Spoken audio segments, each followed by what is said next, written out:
Bienvenidos. Antes de empezar, quiero pedirles algo. Quédense, no pongan esto de fondo.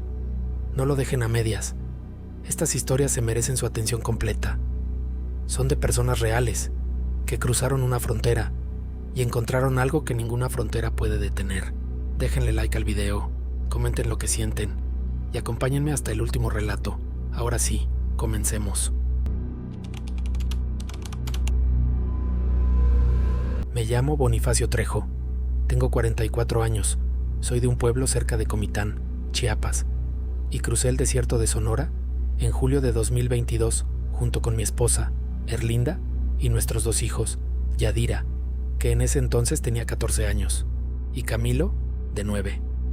Habíamos decidido hacer el cruce juntos, como familia completa, después de mucho pensarlo, sabiendo el riesgo que representaba llevar niños en un viaje así, pero también sabiendo que la situación que dejábamos atrás en nuestro pueblo, con la violencia que ya nos había tocado de cerca en más de una ocasión, no nos dejaba muchas otras opciones reales para pensar en un futuro distinto para ellos. Contratamos a un guía a través de un contacto de mi cuñado, que ya llevaba varios años viviendo en Arizona. Un hombre que se llamaba Don Facundo, de unos 50 y tantos años, con esa manera de hablar pausada y directa que a mí, desde el primer momento en que lo conocimos, me dio cierta confianza, algo que necesitaba desesperadamente, considerando que llevaba conmigo a las 2 personas más importantes de mi vida, además de mi esposa. Salimos con un grupo pequeño, apenas 8 personas contando a nuestra propia familia y a otras 2 personas más que se habían unido al mismo cruce, desde un punto cerca de Sázabe, con destino a un lugar de recogida cercano a Three Points, Arizona. Don Facundo nos explicó, desde la primera noche, las reglas básicas, insistiendo especialmente en que Camilo, por ser el más pequeño del grupo, tendría que hacer un esfuerzo especial para mantener el ritmo, aunque él mismo se ofreció, desde el principio, a cargarlo en tramos particularmente difíciles si era necesario. Las primeras 2 noches transcurrieron con la dificultad esperada para cualquier familia haciendo ese tipo de cruce. El cansancio de los niños siendo la mayor preocupación constante, aunque tanto Yadira como Camilo mostraron una resistencia que a mí mismo me sorprendió, aguantando el ritmo con quejas mínimas, entendiendo, con esa madurez forzada que a veces desarrollan los niños en situaciones así, la importancia de mantenerse fuertes por el bien de todos. Fue la tercera noche, ya bien entrada la madrugada, cuando empezamos a escuchar algo que ninguno de nosotros supo explicar en el momento. Caminábamos por un tramo relativamente abierto, con formaciones rocosas dispersas a ambos lados del camino, cuando Yadira, que caminaba justo delante de mí, se detuvo de golpe, preguntándome en voz baja si yo también escuchaba una voz llamando, algo que sonaba, según sus propias palabras, como alguien diciendo repetidamente un nombre que ella no lograba distinguir con claridad. Me detuve también, prestando atención con más cuidado, y efectivamente, entre el silencio profundo del desierto, empecé a percibir algo que parecía una voz distante, apenas audible, repitiendo lo que sonaba como un nombre propio, aunque la distancia y algo en la calidad misma del sonido me impedía distinguir con precisión de qué nombre se trataba exactamente. Miré hacia Erlinda, que caminaba un poco más atrás con Camilo de la mano, y por su expresión entendí de inmediato que ella también lo había escuchado. Don Facundo, que iba adelante marcando el paso, se detuvo también al notar que el grupo entero se había frenado, girándose hacia nosotros con una expresión que, en lugar de sorpresa, mostraba algo más parecido a un reconocimiento cauteloso, como quien confirma algo que ya sospechaba que podía pasar en ese tramo específico de la ruta. Nos preguntó directamente qué habíamos escuchado, y cuando le explicamos lo de la voz llamando un nombre, asintió despacio, sin ninguna sorpresa visible en su rostro. Nos dijo, con una voz baja que no quería alarmar innecesariamente a los niños, que siguiéramos caminando con normalidad, que no nos detuviéramos a buscar de dónde venía esa voz, y sobre todo, que bajo ninguna circunstancia contestáramos si esa voz llegaba a llamar directamente el nombre de alguien de nuestro propio grupo.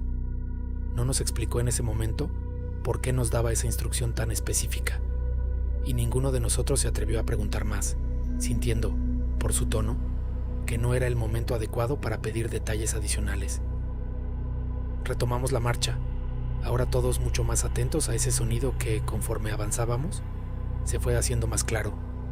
aunque nunca lo suficiente como para distinguir, con total certeza, el nombre exacto que repetía. Caminé el resto de ese tramo con Camilo tomado firmemente de mi mano, sintiendo que necesitaba mantenerlo lo más cerca posible de mí, aunque racionalmente no lograba explicarme del todo por qué esa sensación de protección se había intensificado tanto en ese momento específico. Fue mi esposa, Erlinda, quien primero notó algo que a mí se me había escapado, que la voz, aunque seguía sonando distante y difícil de ubicar con precisión, parecía mantenerse siempre a una distancia relativamente constante respecto a nuestro propio grupo, ni acercándose demasiado ni alejándose por completo, como si quien fuera que llamaba ese nombre caminara, de alguna manera invisible para nosotros, a la par de nuestro propio recorrido por ese tramo del desierto. Caminamos así, con esa voz acompañándonos de manera constante, durante lo que me pareció al menos una hora, hasta que llegamos a un punto donde el terreno cambiaba, dejando atrás esa zona abierta con formaciones rocosas para entrar en un tramo más cerrado,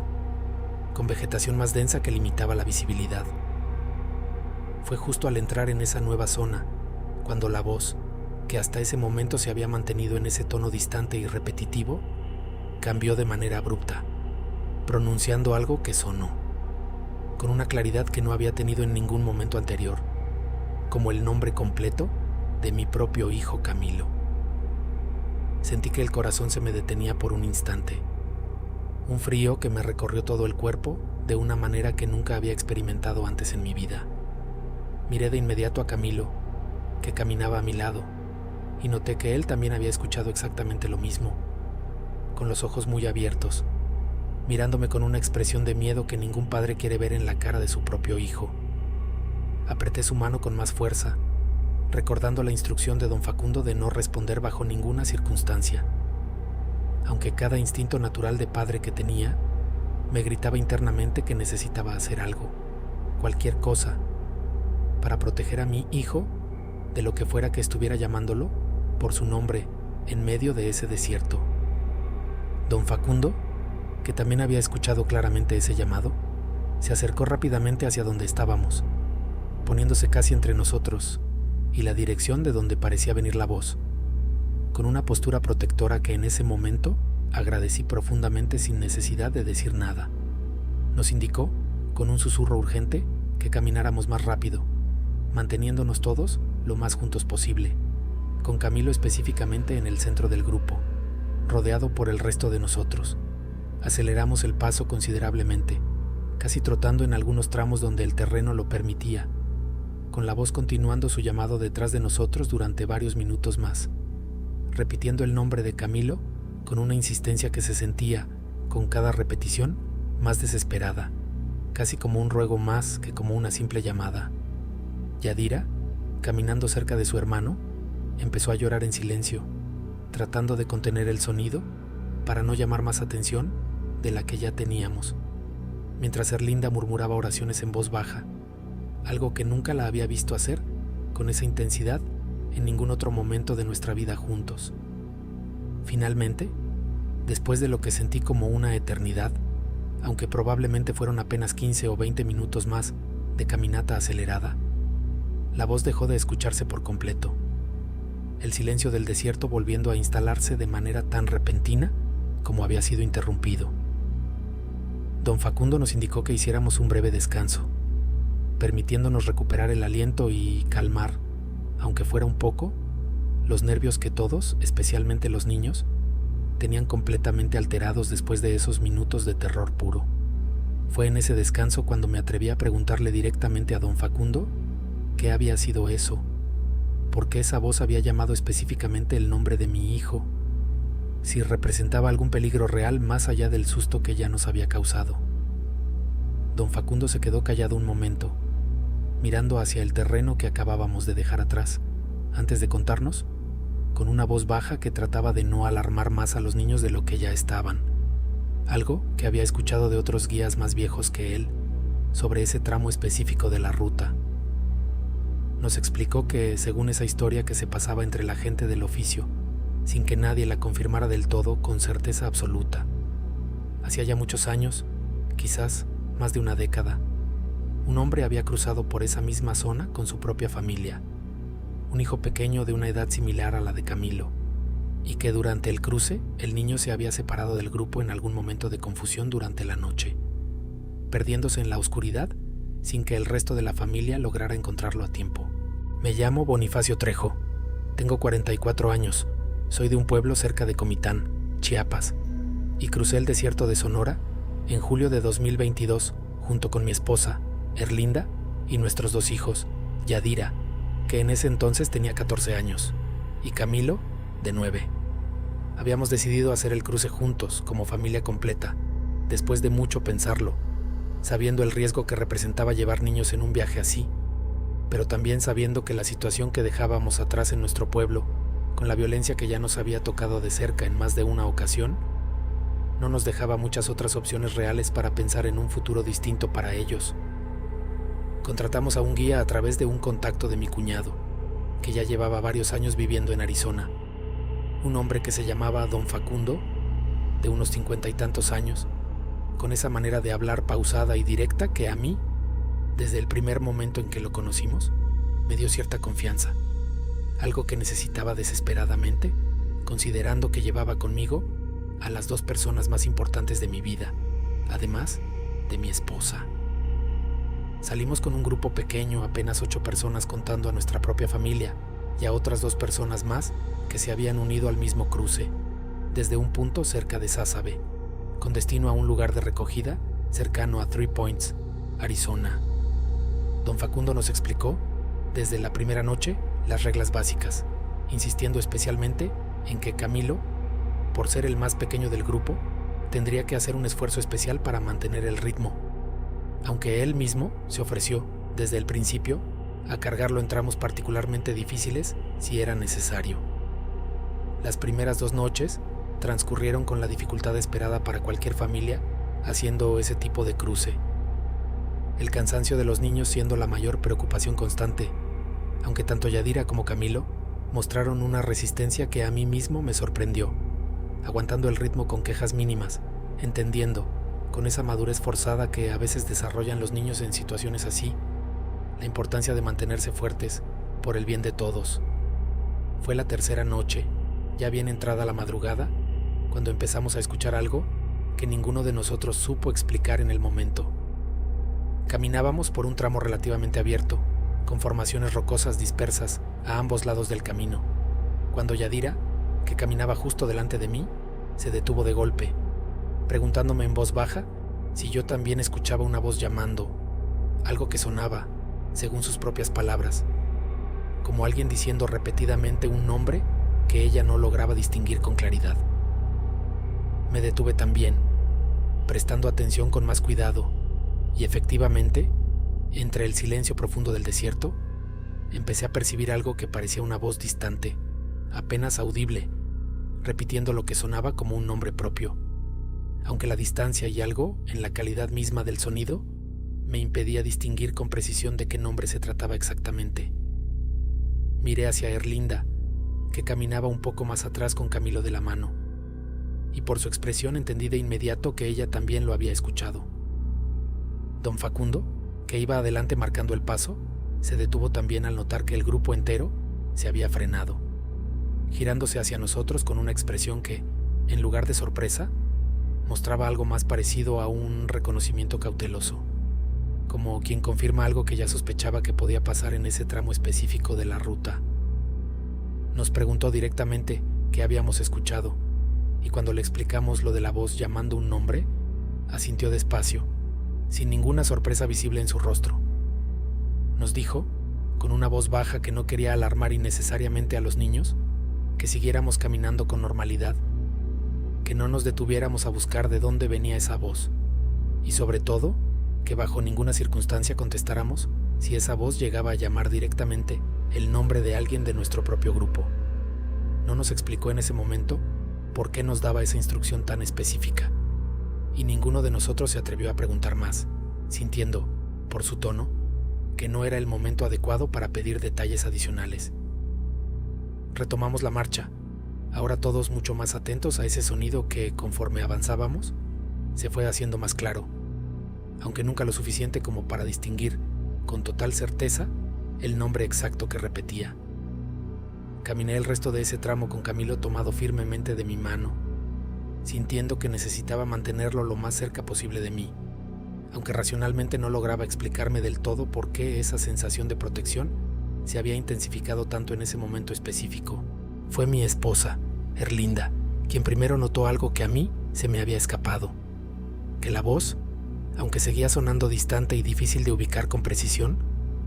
parecía mantenerse siempre a una distancia relativamente constante respecto a nuestro propio grupo, ni acercándose demasiado ni alejándose por completo, como si quien fuera que llamaba ese nombre caminara,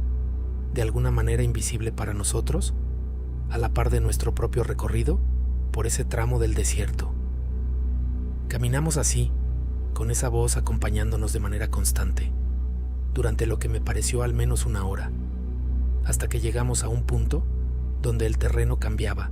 dejando atrás esa zona abierta con formaciones rocosas para entrar en un tramo más cerrado, con vegetación más densa que limitaba la visibilidad. Fue justo al entrar en esa nueva zona, cuando la voz, que hasta ese momento se había mantenido en ese tono distante y repetitivo, cambió de manera abrupta, pronunciando algo que sonó, con una claridad que no había tenido en ningún momento anterior, como el nombre completo de mi propio hijo Camilo. Sentí que el corazón se me detenía por un instante, un frío que me recorrió todo el cuerpo de una manera que nunca había experimentado antes en mi vida. Miré de inmediato a Camilo, que caminaba a mi lado, y noté que él también había escuchado exactamente lo mismo, con los ojos muy abiertos, mirándome con una expresión de miedo que ningún padre quiere ver en la cara de su propio hijo. Apreté su mano con más fuerza, recordando la instrucción de don Facundo de no responder bajo ninguna circunstancia, aunque cada instinto natural de padre que tenía me gritaba internamente que necesitaba hacer algo, cualquier cosa, para proteger a mi hijo de lo que fuera que estuviera llamándolo por su nombre en medio de ese desierto. Don Facundo, que también había escuchado claramente ese llamado, se acercó rápidamente hacia donde estábamos, poniéndose casi entre nosotros y la dirección de donde parecía venir la voz, con una postura protectora que en ese momento agradecí profundamente sin necesidad de decir nada. Nos indicó, con un susurro urgente, que camináramos más rápido, manteniéndonos todos lo más juntos posible, con Camilo específicamente en el centro del grupo, rodeado por el resto de nosotros. Aceleramos el paso considerablemente, casi trotando en algunos tramos donde el terreno lo permitía, con la voz continuando su llamado detrás de nosotros durante varios minutos más, repitiendo el nombre de Camilo con una insistencia que se sentía, con cada repetición, más desesperada, casi como un ruego más que como una simple llamada. Yadira, caminando cerca de su hermano, empezó a llorar en silencio, tratando de contener el sonido para no llamar más atención de la que ya teníamos, mientras Erlinda murmuraba oraciones en voz baja, algo que nunca la había visto hacer con esa intensidad en ningún otro momento de nuestra vida juntos. Finalmente, después de lo que sentí como una eternidad, aunque probablemente fueron apenas 15 o 20 minutos más de caminata acelerada, la voz dejó de escucharse por completo, el silencio del desierto volviendo a instalarse de manera tan repentina como había sido interrumpido. Don Facundo nos indicó que hiciéramos un breve descanso, permitiéndonos recuperar el aliento y calmar, aunque fuera un poco, los nervios que todos, especialmente los niños, tenían completamente alterados después de esos minutos de terror puro. Fue en ese descanso cuando me atreví a preguntarle directamente a don Facundo qué había sido eso, por qué esa voz había llamado específicamente el nombre de mi hijo, si representaba algún peligro real más allá del susto que ya nos había causado. Don Facundo se quedó callado un momento, mirando hacia el terreno que acabábamos de dejar atrás, antes de contarnos, con una voz baja que trataba de no alarmar más a los niños de lo que ya estaban, algo que había escuchado de otros guías más viejos que él, sobre ese tramo específico de la ruta. Nos explicó que, según esa historia que se pasaba entre la gente del oficio, sin que nadie la confirmara del todo con certeza absoluta. Hacía ya muchos años, quizás más de una década, un hombre había cruzado por esa misma zona con su propia familia, un hijo pequeño de una edad similar a la de Camilo, y que durante el cruce el niño se había separado del grupo en algún momento de confusión durante la noche, perdiéndose en la oscuridad sin que el resto de la familia lograra encontrarlo a tiempo. El padre, según contaba esa historia, había pasado el resto de esa noche y buena parte del día siguiente buscando a su hijo por toda esa zona, gritando su nombre sin descanso, hasta que finalmente, agotado por completo, con el cuerpo ya sin fuerzas después de tantas horas bajo el sol, sin agua suficiente, había muerto él mismo en algún punto cercano, sin haber logrado encontrar a su hijo,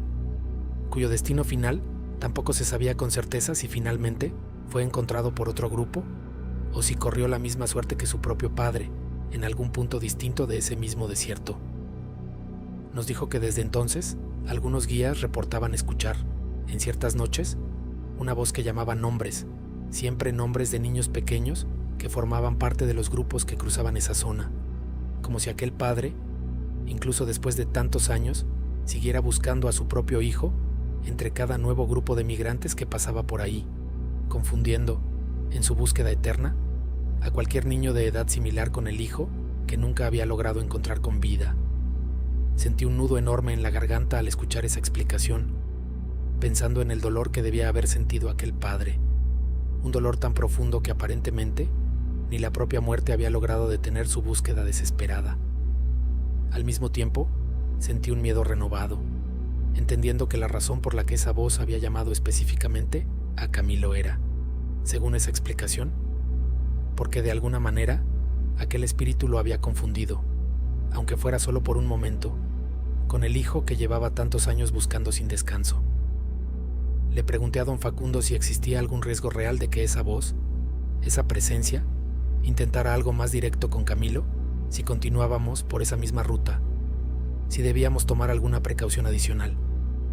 Nos dijo que, según lo que él mismo había aprendido de otros guías con más años de experiencia que él en ese tramo específico, mientras mantuviéramos la regla de nunca responder directamente al llamado y de mantenernos siempre juntos como grupo, sin que ningún niño se alejara ni un momento de la vista de sus padres, el riesgo real de que esa presencia lograra hacer algún daño físico directo era mínimo. Que en su experiencia, esas voces buscaban más bien compañía, el eco de una búsqueda que nunca encontraba resolución, más que representar una amenaza activa hacia quienes cruzaban esa zona. Aún así, decidió, sin que se lo pidiéramos directamente, modificar ligeramente la ruta que teníamos planeada para el resto de esa noche, tomando un desvío que nos alejaba un poco más de esa zona específica donde habíamos escuchado la voz con más claridad, aunque eso significara caminar un poco más de lo originalmente planeado. Aceptamos ese cambio sin ninguna objeción, priorizando la tranquilidad, aunque fuera relativa, sobre cualquier ahorro de tiempo o esfuerzo físico. El resto de esa noche y las 2 siguientes transcurrieron sin ningún otro incidente parecido, aunque confieso que ninguno de nosotros, especialmente Camilo, logró dormir completamente tranquilo durante los descansos restantes, con Erlinda y yo turnándonos para mantenernos despiertos, vigilando a nuestros hijos incluso durante esos momentos de descanso que deberíamos haber aprovechado para recuperar fuerzas nosotros mismos. Llegamos finalmente al punto de recogida cerca de 3 Points la 5ª noche, con un alivio que se sentía en todo el cuerpo, sabiendo que habíamos logrado completar el cruce con toda nuestra familia sana y salva. Algo que en ese momento se sentía como el logro más importante de toda mi vida, considerando todo lo que habíamos tenido que enfrentar, tanto lo esperado del cruce normal como aquello que ninguno de nosotros hubiera podido anticipar antes de empezar el viaje.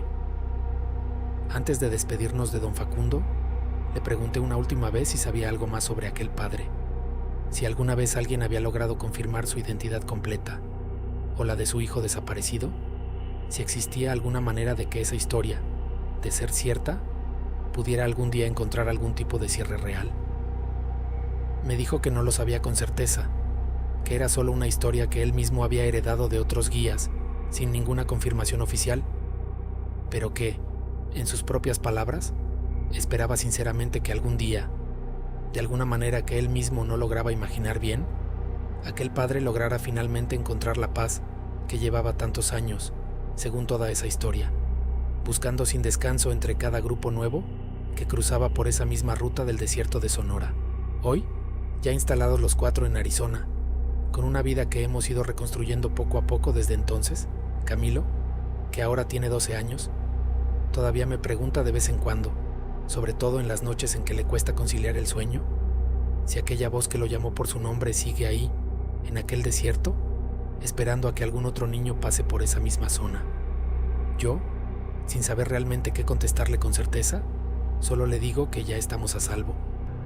que ya cruzamos esa parte del camino y que nunca más tendremos que volver a escuchar esa voz, aunque en el fondo, cada vez que pienso en aquel padre desesperado que, according a la historia, sigue buscando a su hijo sin encontrar nunca el descanso, no puedo evitar sentir una tristeza profunda mezclada con ese miedo que todavía, después de tantos años, no logro dejar completamente atrás. Y cada vez que salimos de viaje en carretera, aunque sea un trayecto corto y sin ningún peligro real cerca, sigo revisando casi por instinto que Camilo esté siempre a la vista, tomado de la mano si el lugar lo permite, como si una parte de mí nunca hubiera terminado de dejar del todo aquel tramo del desierto donde una voz ajena a nuestra familia lo llamó por su nombre, con la misma desesperación con la que cualquier padre llamaría al hijo que más ama en este mundo. Me llamo Ezequiel Marroquín, tengo 37 años, soy de un pueblo cerca de Ocosingo, Chiapas, y crucé el desierto de Sonora en noviembre de 2020. Le voy a contar algo que pasó la 4ª noche de ese cruce, algo que hasta el día de hoy me sigue pareciendo imposible de explicar con ninguna lógica normal, aunque terminó, a fin de cuentas, salvándonos la vida a todos los que íbamos en ese grupo. Salimos de un punto cerca de Sonoita, 12 personas más el guía, un hombre mayor que se llamaba Don Refugio, de esos coyotes que ya llevan tantos años en el oficio que hablan del desierto casi como si fuera un pariente cercano, con ese respeto particular que solo da a conocer de primera mano lo que ese terreno es capaz de hacerle a quien no lo trata con el cuidado necesario. Nos explicó, desde la primera noche, las reglas básicas del cruce, la importancia de no desperdiciar agua, de avisar de inmediato cualquier malestar, de mantenernos siempre dentro del campo de visión del resto del grupo. Las primeras 3 noches transcurrieron con la dificultad normal de cualquier cruce largo, el cansancio acumulándose día tras día, los pies resintiendo cada kilómetro sobre terreno que en algunos tramos se volvía particularmente traicionero, con piedra suelta y desniveles que exigían atención constante incluso para quienes, como yo, ya habíamos hecho ejercicio físico duro durante buena parte de nuestra vida trabajando el campo en Chiapas. Fue la 4ª noche cuando empecé a escuchar algo que en un principio atribuí simplemente al cansancio, a esa sensación extraña que a veces produce el silencio absoluto del desierto en oídos que llevan demasiadas horas sin descansar de verdad. Caminando cerca de la parte media de la fila, empecé a percibir, entre el sonido normal de nuestros propios pasos sobre la tierra y las piedras, algo que sonaba como una voz contando en voz muy baja, casi un susurro, números que se repetían en un patrón constante. 1, 2, 3, 4, siguiendo aparentemente el ritmo exacto de nuestros propios pasos, como si alguien, en algún punto cercano que yo no lograba identificar, estuviera contando cada paso que dábamos. No le dije nada a nadie al principio, pensando que efectivamente era mi propia mente jugándome trucos después de tantas horas de caminata sin dormir bien. Pero conforme avanzaba la noche, esa voz contando en susurros se fue haciendo más clara, más definida, hasta el punto de que ya no tenía ninguna duda de que era un sonido real, externo a mi propia cabeza, algo que venía de algún lugar específico que sin embargo no lograba ubicar con precisión, como si la fuente del sonido se moviera junto con nosotros, manteniéndose siempre a la misma distancia relativa, sin importar hacia dónde girara yo la cabeza para intentar localizarla. Me atreví, finalmente, a preguntarle en voz baja a la persona que caminaba justo delante de mí, un hombre de Oaxaca de unos 30 años, si él también escuchaba algo raro, algo como una voz contando números. Se detuvo un instante, girándose hacia mí con una expresión que dejaba claro que la pregunta lo había tomado por sorpresa, y me confirmó, con la voz un poco temblorosa, que sí, que él también llevaba un rato escuchando exactamente eso, una voz contando en susurros, y que había preferido no decir nada por miedo a sonar como si estuviera perdiendo la cabeza de puro cansancio. Esa confirmación, en lugar de tranquilizarme, me generó una inquietud todavía mayor,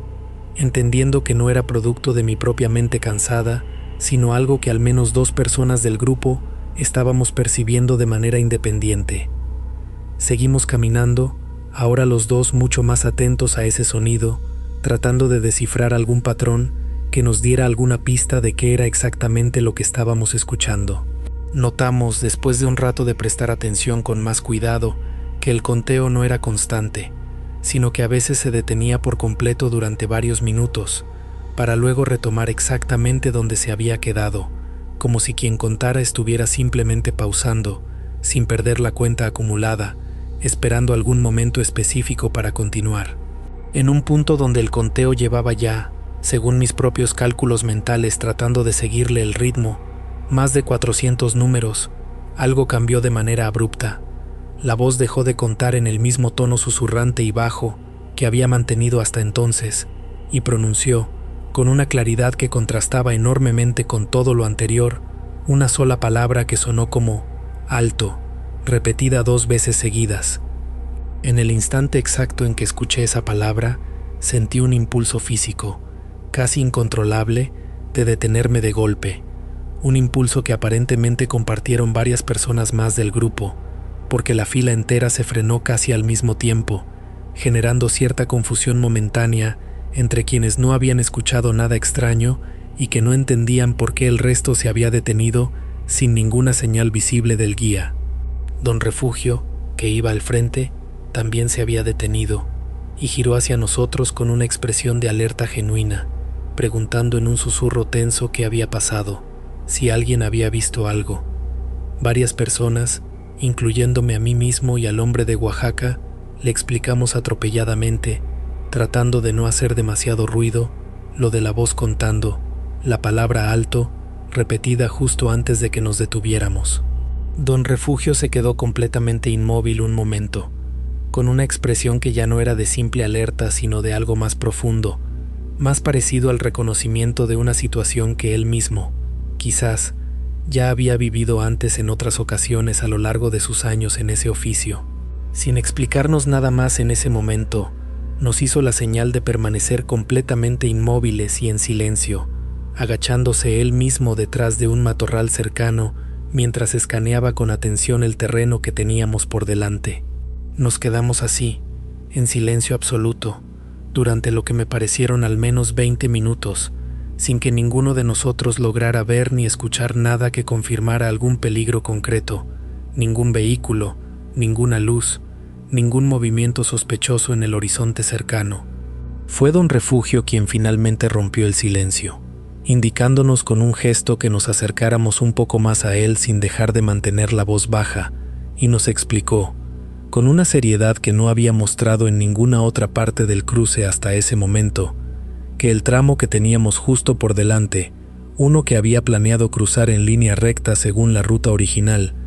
correspondía a una zona que en los últimos meses había tenido movimiento de un grupo armado que a veces usaba esa parte específica del desierto para el trasiego de mercancía, gente que no dudaba en disparar primero y preguntar después si se topaban de sorpresa con un grupo de migrantes en medio de sus propias operaciones nocturnas. Nos dijo que iba a desviar la ruta, tomando un rodeo considerablemente más largo e incómodo, pero que consideraba necesario después de lo que le habíamos contado, porque en su experiencia, aunque él mismo no supiera explicarlo del todo, ese tipo de advertencias que a veces algunos migrantes reportaban escuchar en tramos específicos del desierto solían coincidir, más veces de las que la simple casualidad podría explicar, con peligros reales que estaban a punto de materializarse si el grupo seguía avanzando en la dirección original. Tomamos el desvío esa misma noche, un rodeo que nos costó casi 3 horas adicionales de caminata sobre terreno más difícil del que habíamos planeado originalmente, pero que nos permitió evitar por completo esa zona específica. Ya en el siguiente descanso, Con la primera luz del amanecer empezando a asomar, uno de los hombres del grupo, que llevaba un pequeño radio portátil sintonizado en una frecuencia que a veces usan otros migrantes y coyotes de la zona para compartir información sobre movimiento reciente,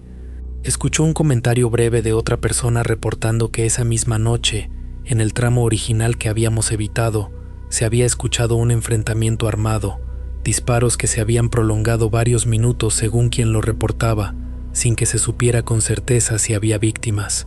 Sentí un escalofrío recorrerme completo al escuchar eso, entendiendo con total claridad que aquella voz susurrante contando nuestros pasos, aquella palabra final que nos había hecho detenernos justo a tiempo, nos había salvado probablemente de encontrarnos en medio de esa misma situación, quizás en el momento exacto en que hubiera estallado. No volvimos a escuchar esa voz durante el resto del cruce, que terminó 2 noches después sin ningún otro incidente, con los 12 miembros del grupo completos llegando sanos y salvos al punto de recogida acordado. Antes de despedirnos me atreví a preguntarle directamente a don Refugio si él sabía algo más sobre ese tipo de advertencias, si las había escuchado hablar entre otros guías de la zona, si tenía alguna explicación propia de qué podía ser exactamente esa voz que contaba nuestros pasos. Me contestó, con una calma que dejaba entrever años de haber hecho las paces con preguntas que él mismo nunca había logrado responder del todo, que en sus casi 28 años guiando gente por esa misma región, había escuchado historias parecidas contadas por otros guías más de una vez, siempre con las mismas características generales. Una voz que contaba en susurros, que a veces se detenía y retomaba sin perder la cuenta, y que cuando finalmente decía algo distinto al conteo mismo, siempre era una advertencia clara que valía la pena obedecer sin cuestionarla demasiado. Me dijo que él mismo tenía una teoría, sin poder confirmarla con nada más sólido que su propia intuición desarrollada con los años, de que esa voz correspondía a alguien que en algún momento del pasado había hecho ese mismo cruce, quizás en circunstancias muy parecidas a las nuestras, y que había desarrollado, en algún punto de su propio camino, una manera de seguir cuidando a quienes venían después, contando sus pasos como quien vela por la seguridad de un grupo que nunca terminó de dejar de acompañar, aunque su propio cuerpo ya no formara parte de este mundo desde hacía tiempo.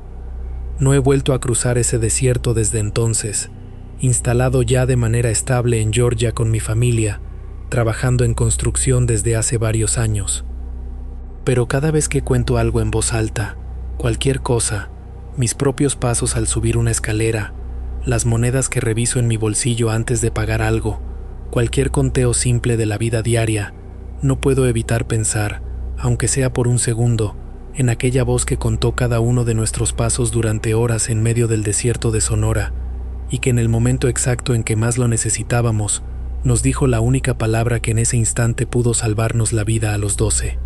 Hace un par de años, ya viviendo aquí en Georgia, me encontré por casualidad, en una reunión de paisanos organizada por una iglesia de la zona, con el hombre de Oaxaca que había caminado justo delante de mí esa noche, el mismo que había confirmado conmigo lo de la voz contando los pasos. Habían pasado ya varios años desde el cruce, y aunque al principio no lo reconocí del todo,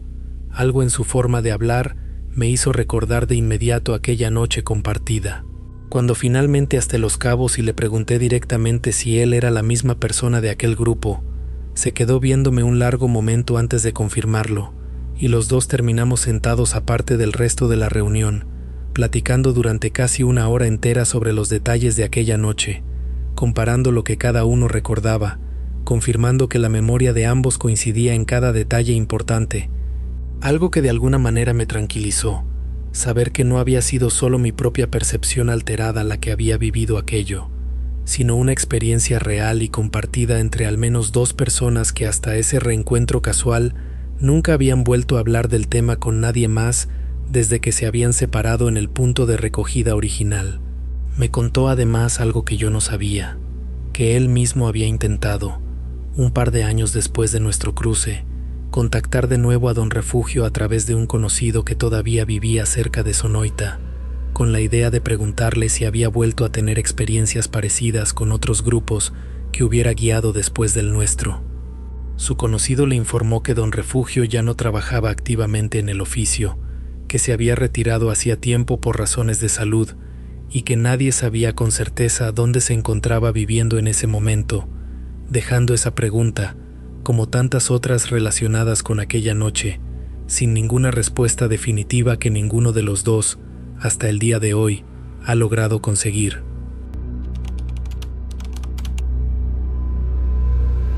No pensaba escribir esto nunca, pero llevo semanas leyendo relatos parecidos aquí y siento que necesito, aunque sea de manera anónima, dejar esto contado en algún lugar, porque cargarlo yo sola ya se volvió demasiado pesado. Crucé la frontera cerca de Piedras Negras, Coahuila, en marzo de 2021, con destino final a un punto de recogida que debía llevarme hasta San Antonio, Texas, donde me esperaba una hermana que ya vivía allá desde hacía varios años. Prefiero no dar mi nombre ni mi edad exacta, solo puedo decir que en ese momento tenía poco más de 20 años, viajando completamente sola por primera vez en mi vida a esa distancia de mi casa. El cruce del río y del tramo de desierto inmediato transcurrió sin ningún problema serio, guiada por un grupo pequeño de apenas 5 personas, más un coyote joven que parecía conocer bien el tramo específico que teníamos que cubrir esa noche. Llegamos, ya con las primeras luces del amanecer, a un punto donde nos esperaba lo que el coyote llamó el enlace, una parte del trayecto donde nos entregaría a otra persona encargada de transportarnos en vehículo hasta un punto más avanzado, más cerca ya de nuestros destinos finales dentro de Estados Unidos. El hombre que nos recogió en una camioneta de color oscuro, sin ninguna identificación visible, se presentó simplemente como Chuy, un hombre de unos 40 años, de trato aparentemente amable, que nos explicó que el viaje en carretera hasta el siguiente punto tomaría varias horas, que debíamos permanecer completamente callados y agachados en la parte de atrás de la camioneta, cubiertos con unas mantas, para evitar cualquier sospecha en los retenes que pudiéramos encontrar en el camino. Aceptamos esas condiciones sin cuestionarlas demasiado, entendiendo que era parte normal del proceso que ya nos habían explicado antes de empezar el viaje completo desde nuestros lugares de origen. Nos acomodamos como pudimos en ese espacio reducido, 5 personas apretadas bajo mantas pesadas, con el calor acumulándose rápidamente conforme avanzaba la mañana, sintiendo cada bache del camino con una intensidad que solo esa posición incómoda podía provocar. El viaje se sintió eterno, sin ninguna manera de calcular con precisión cuánto tiempo llevábamos ya en movimiento, sin ninguna ventana visible desde donde estábamos acomodados que nos permitiera orientarnos sobre la dirección que llevábamos. En algún momento, quizás 2 o 3 horas después de haber salido, empecé a notar algo que en su momento no supe interpretar del todo. El vehículo había dejado de sentirse como si avanzara sobre carretera pavimentada, con ese sonido y esa vibración característica que uno reconoce sin necesidad de ver nada, para pasar a un terreno más irregular, con curvas más cerradas y frecuentes, algo que no correspondía con la descripción que Chuy nos había dado antes de salir sobre un trayecto directo por carretera principal. Otra de las mujeres del grupo, una señora mayor que viajaba también sola, murmuró en voz muy baja, apenas audible bajo las mantas, que ella también había notado el cambio, que algo en el camino ya no se sentía como debería sentirse un trayecto normal de carretera. Ninguna de las dos nos atrevimos a decir nada más fuerte, con miedo de que Chuy nos escuchara y considerara que estábamos rompiendo la regla de mantenernos completamente calladas. El vehículo finalmente se detuvo, después de lo que calculé, sin ninguna certeza real, como unas 4 horas de viaje. Escuchamos a Chuy bajar de la cabina, y después de un momento de silencio, la puerta trasera de la camioneta se abrió,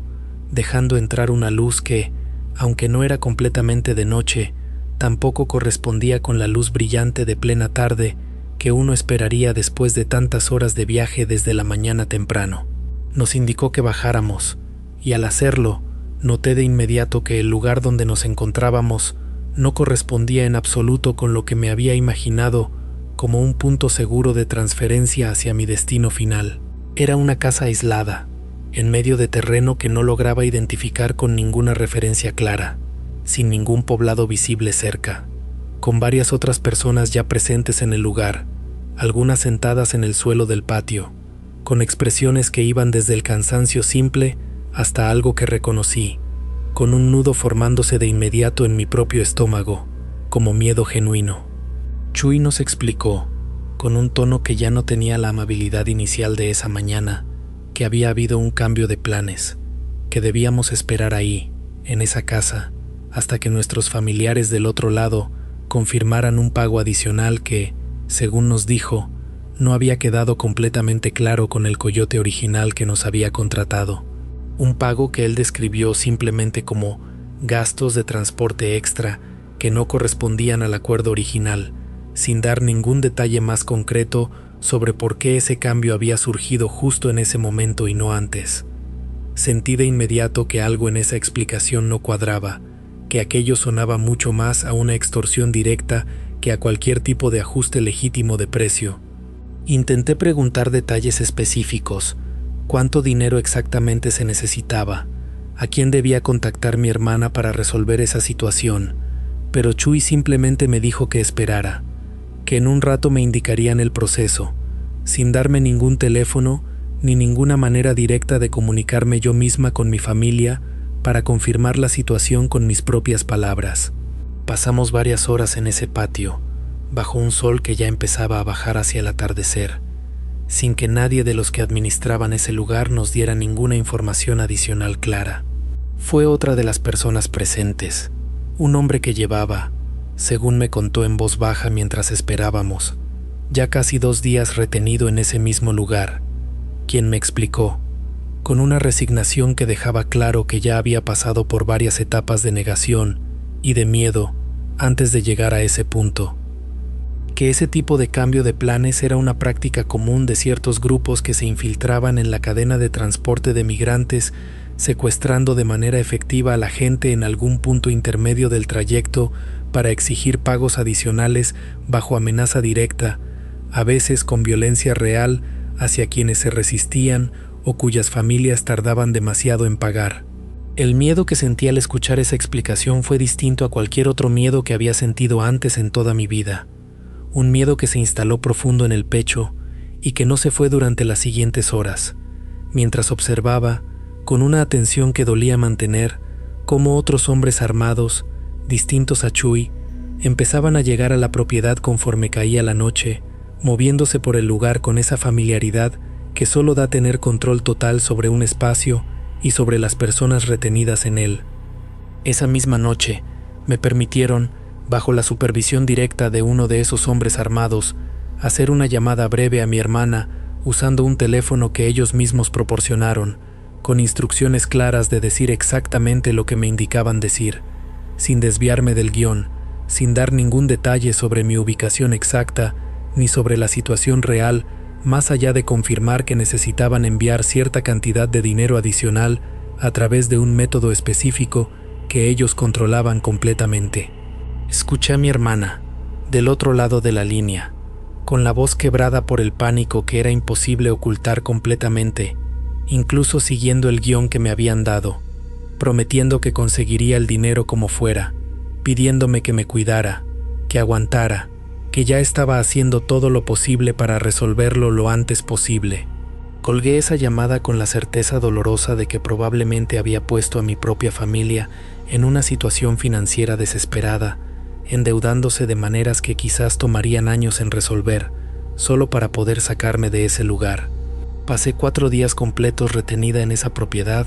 durmiendo en el suelo de una habitación compartida con otras 5 mujeres, comiendo lo mínimo que nos proporcionaban una vez al día, sin que en ningún momento nos dijeran con claridad cuánto tiempo más tendríamos que esperar, ni qué pasaría exactamente si el dinero no llegaba en el plazo que ellos mismos, sin explicarlo con precisión, parecían tener en mente. Al 5.º día, sin ninguna explicación adicional más allá de una instrucción breve de que recogiéramos nuestras pocas pertenencias, nos subieron de nuevo a una camioneta, esta vez sin las mantas cubriéndonos, y nos llevaron durante lo que me pareció un trayecto mucho más corto que el original, hasta dejarnos, sin ninguna despedida ni ninguna explicación de lo que había pasado con el pago exigido, en un punto cercano a una carretera secundaria, indicándonos simplemente que camináramos en cierta dirección donde, según nos dijeron, encontraríamos a alguien que nos ayudaría a continuar hacia nuestros destinos. Nunca supe con certeza si el pago que mi hermana había hecho fue lo que finalmente resolvió mi liberación, o si simplemente decidieron soltarnos por alguna otra razón que nunca me explicaron. Cuando finalmente logré contactar a mi hermana desde un teléfono prestado ya en territorio más seguro, me confirmó, con la voz todavía cargada de un cansancio emocional que se notaba incluso a la distancia, que efectivamente había logrado juntar y enviar el dinero exigido, endeudándose con varios conocidos para lograrlo a tiempo, sin que ninguno de los dos, hasta el día de hoy, sepamos con certeza si ese pago fue realmente lo que provocó mi liberación o si simplemente coincidió con alguna otra decisión que tomaron quienes me retenían por razones que nunca llegamos a entender del todo.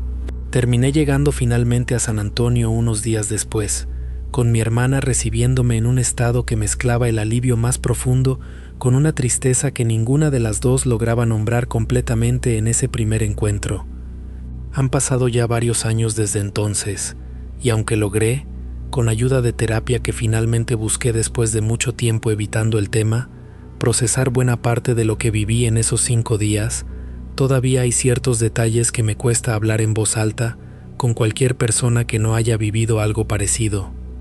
El sonido específico de esas puertas de camioneta cerrándose, el olor particular de las mantas bajo las que nos escondimos durante ese primer trayecto, la sensación exacta de no saber,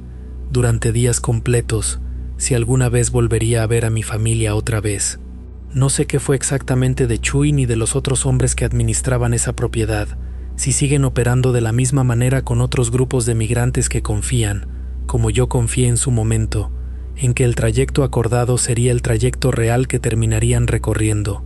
Solo sé que cada vez que alguien me pregunta sobre mi cruce, sobre lo que se necesita saber antes de hacer ese camino,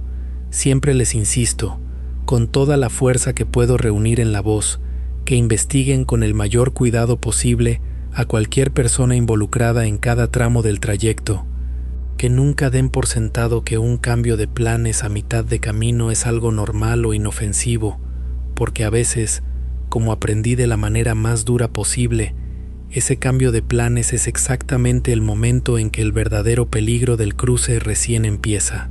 Meses después de haber llegado a San Antonio, ya con algo más de estabilidad emocional, decidí, con el apoyo de mi hermana y de una organización local que ayuda a víctimas de este tipo de situaciones, reportar lo sucedido a las autoridades correspondientes.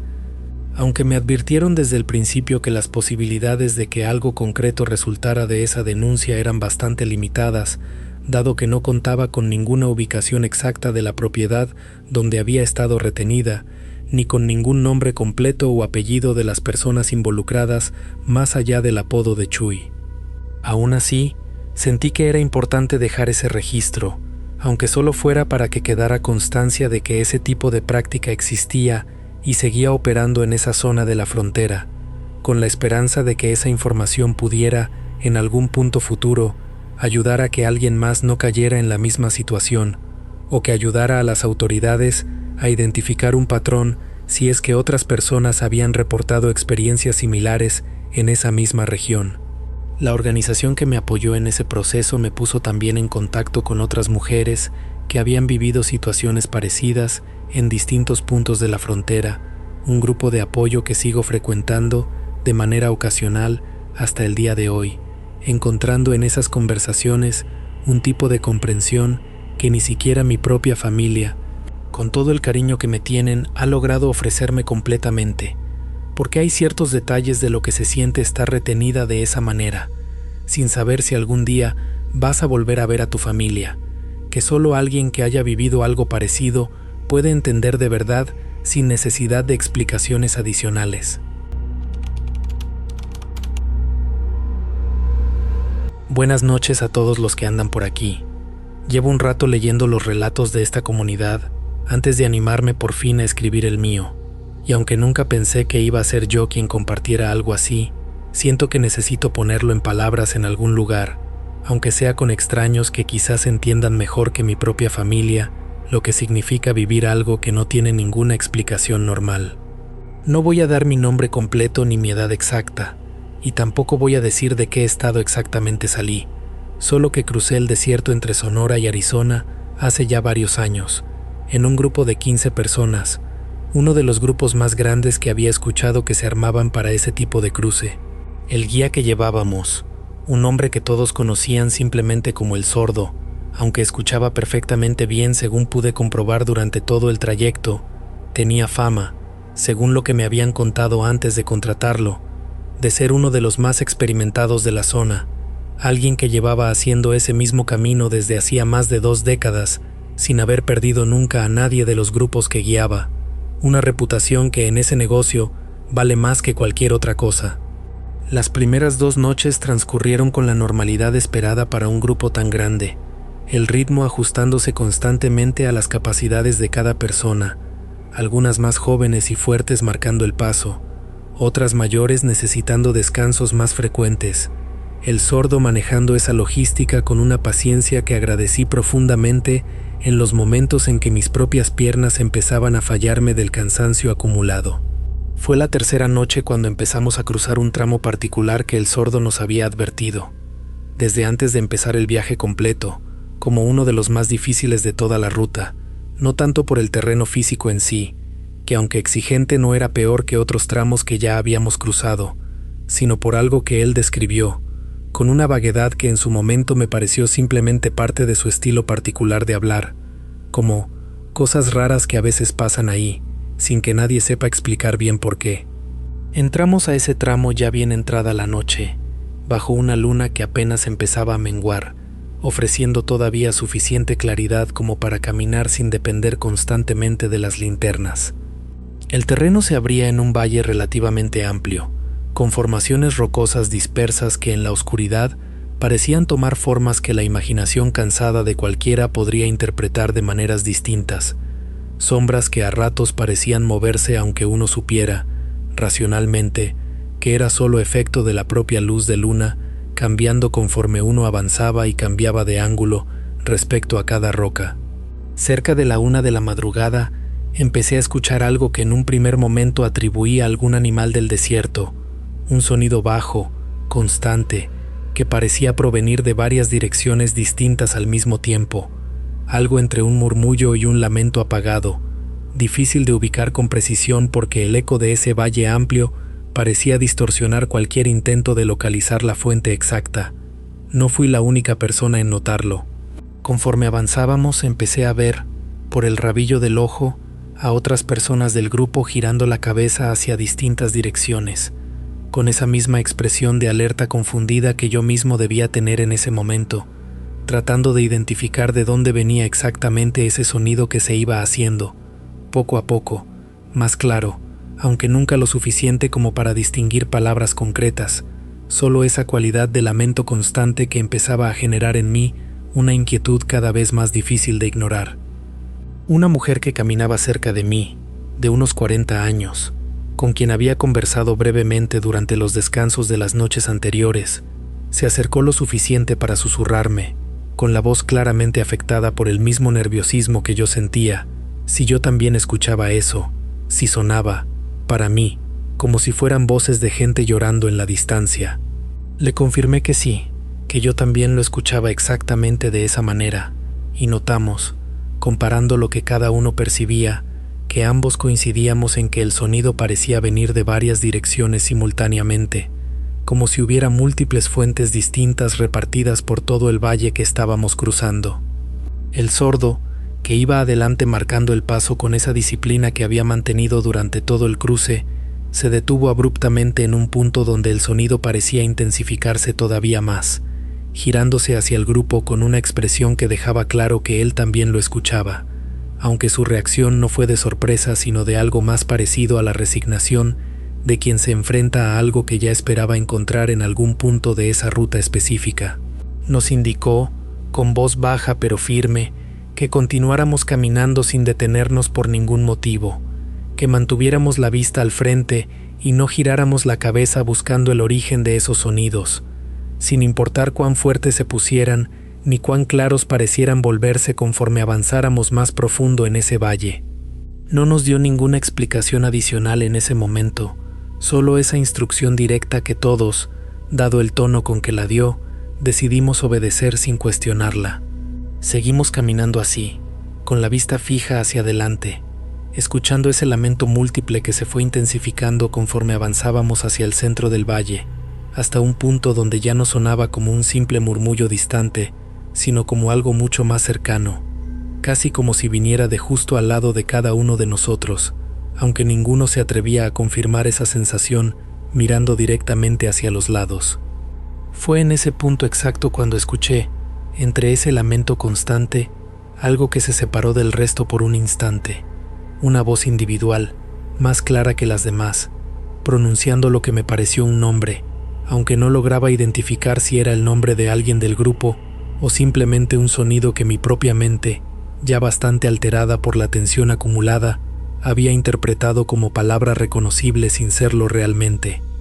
Sentí que el vello de todo el cuerpo se me erizaba de golpe, un frío que no tenía nada que ver con la temperatura de la noche desértica, algo mucho más profundo y directo que cualquier frío físico normal. Aceleré instintivamente el paso, acercándome más al grupo, notando que varias personas más habían hecho exactamente lo mismo casi al mismo tiempo, como si todos, de manera simultánea, hubiéramos sentido esa misma necesidad urgente de mantenernos lo más juntos posible en ese momento específico. El sordo, sin decir nada más, también aceleró el ritmo de la marcha, guiándonos con una urgencia que no había mostrado en ningún otro tramo anterior del cruce. El lamento múltiple continuó acompañándonos durante lo que me pareció al menos otros 20 minutos de caminata acelerada, hasta que, de manera tan abrupta como había empezado, simplemente cesó, dejando en su lugar un silencio que se sintió casi tan pesado como el propio sonido que acababa de terminar, un silencio que ninguno de nosotros se atrevió a romper con ningún comentario durante un buen rato, cada quien procesando en su propio interior lo que acabábamos de vivir. Cuando finalmente llegamos a un punto donde el terreno cambiaba, dejando atrás ese valle amplio para entrar en una zona más elevada y rocosa, el sordo nos indicó que podíamos tomar un breve descanso, algo que aceptamos con un alivio físico y emocional que se sentía en el cuerpo de todos, cada quien sentándose donde podía, muchos con las manos todavía temblorosas por la tensión reciente. Me atreví, en ese descanso, a preguntarle directamente al sordo qué había sido eso, qué explicación tenía para esos lamentos que todo el grupo había escuchado con tanta claridad. Se quedó callado un momento, con la mirada perdida hacia el valle que acabábamos de dejar atrás, antes de contarnos, con una voz que ya no tenía nada de la seguridad profesional que había mostrado durante el resto del cruce, que ese valle específico tenía cierta historia entre la gente que conocía bien esa ruta, una historia relacionada con un grupo numeroso de migrantes que, muchos años atrás, según contaban los guías más viejos que a él mismo se lo habían contado cuando apenas empezaba en el oficio, había muerto ahí durante una noche particularmente fría, perdidos en ese mismo valle sin lograr encontrar la salida a tiempo, sin que nadie supiera con certeza cuántas personas exactamente habían formado parte de ese grupo original ni de dónde venían. Nos dijo que desde entonces algunos guías reportaban escuchar, en ciertas noches específicas que él mismo no lograba predecir con ningún patrón claro, esos mismos lamentos que nosotros acabábamos de escuchar,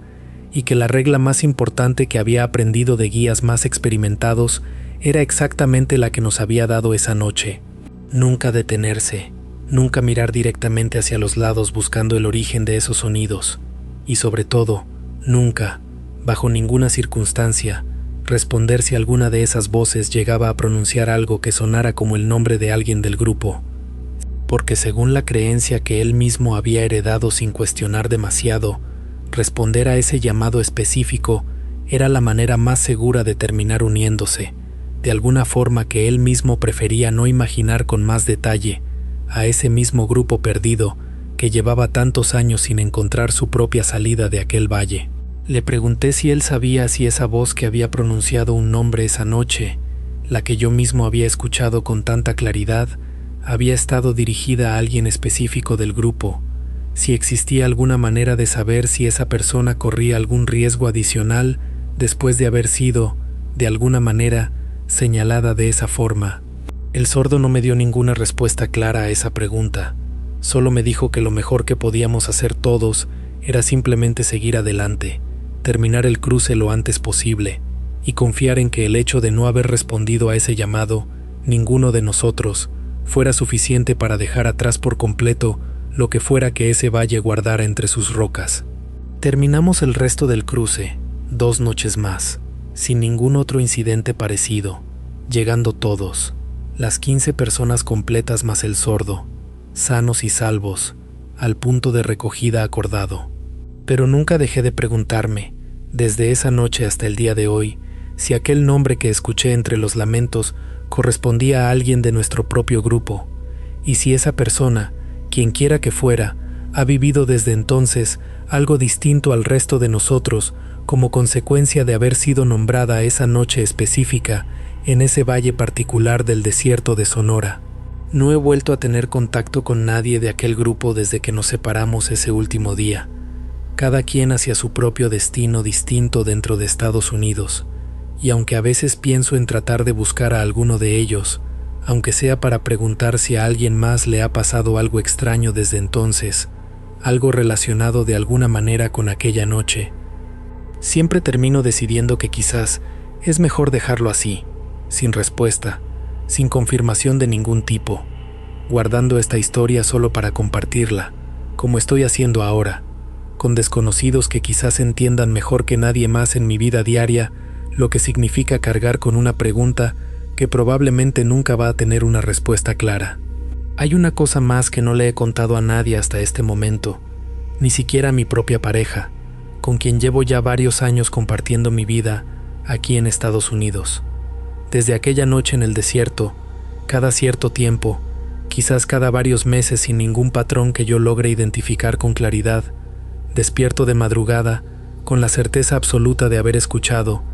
justo antes de abrir los ojos, ese mismo lamento múltiple que escuchamos aquella noche en el valle, aunque para cuando termino de despertar completamente, el sonido ya se ha desvanecido por completo, dejándome solo con el corazón acelerado y esa misma sensación fría que sentí cuando escuché aquel nombre entre las voces. Nunca he logrado recordar con claridad si en esos momentos, ya medio dormida todavía, alcanzo a distinguir si el nombre que se repite es el mismo que escuché aquella noche en el desierto, o si simplemente mi propia mente reconstruye el recuerdo de manera imprecisa cada vez que esto vuelve a pasar. Prefiero sinceramente no intentar averiguarlo con más profundidad de la que ya he permitido, temiendo que confirmar cualquier cosa relacionada con esa pregunta específica pueda traer de vuelta, de alguna manera que no logro explicar racionalmente,